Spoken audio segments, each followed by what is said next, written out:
In the unfortunate event of a car breakdown that leaves you stranded, it's very useful to have a kit of tools and supplies, which you should keep in your car at all times. An emergency kit can mean the difference between being stranded waiting for help and being able to get right back on the road. Here is a list of important supplies to always keep in your car. Jumper cables, roadside flares, spare tire and jack, first aid supplies, bottled water, granola or energy bars, small tool kit, a flashlight, car escape tools such as a seatbelt cutter and a window breaker, road maps, blankets and extra clothing, especially for colder climates, a car fire extinguisher, antifreeze, a roll of duct tape, washer fluid, paper towels or rags, 2 quarts of oil, and a no-spill gas can.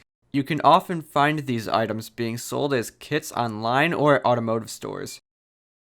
If you find yourself stuck on the side of the road and can't receive immediate help, a kit containing these items will prove very useful.